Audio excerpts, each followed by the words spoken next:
আমরা যদি আবার এখানে আল্লাহ কখনো আসে, আমরা চেষ্টা করবো ওনাদের প্রতিবেদনগুলো আরো প্রচার করার জন্য, যাতে করে আল্লাহ ওনার স্বামীর ট্রিটমেন্টের ব্যবস্থাটা করে।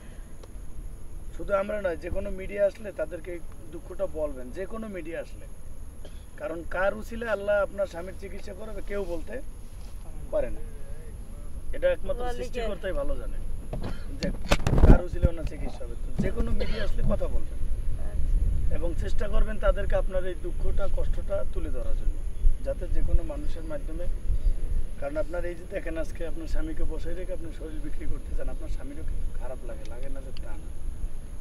পৃথিবীর কোনো হাজব্যান্ড যদি পারতো বা জানতো, আমার মনে হয় না যে তার স্ত্রীকে আর একটা পুরুষের কাছে পাঠানো। এটা আমি জানি না তাকে আল্লাহ কীরকম দোষ দিতেছে, হয়তো আল্লাহ ওইভাবে মানুষকে আসলে পাঠাইছে। অনেক সময় অনেক কথা কই, অনেক ঝগড়া করি ওর সাথে, তারপরে মনে থেকে করি না, সত্যি কথা যেটা আপনার কাছে, কিন্তু ওর খারাপ লাগতে পারে, মনের থেকে করি না। হয়তো অনেক সময় রাগে দুইটা কথা বলেন, কিন্তু আসলে বাস্তবে যেটা আমরা দেখলাম যে আপনার যদি স্বামীর প্রতি মায়াই না থাকতো 10টা বছর এই অসুস্থ স্বামীকে নিয়ে আসলে থাকতেন না। হয়তো বা আপনার প্রতি এরকম মায়া ভালোবাসাটা আছে বিধে আপনি আপনার স্বামীকে নিয়ে 10টা বছর এই অসুস্থ স্বামীকে নিয়ে আছেন।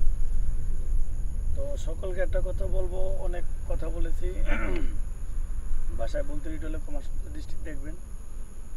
এই মেয়েটার দিকে একটু দয়া করে খেয়াল রাখবেন যেন ওর চিকিৎসা, ওনার স্বামীর চিকিৎসাটা হয়।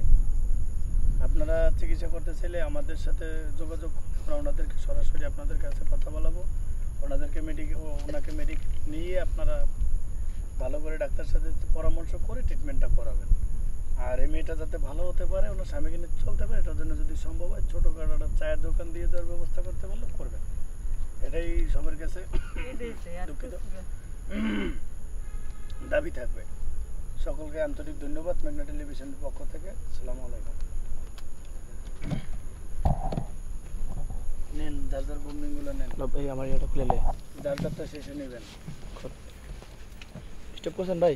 কিছু শিয়াল আবার স্টপ করছেন, বন্ধ শুনতে চায়, এটা এটা স্টপ করতে হবে। ভাইয়া ওনারটা নেবেন না?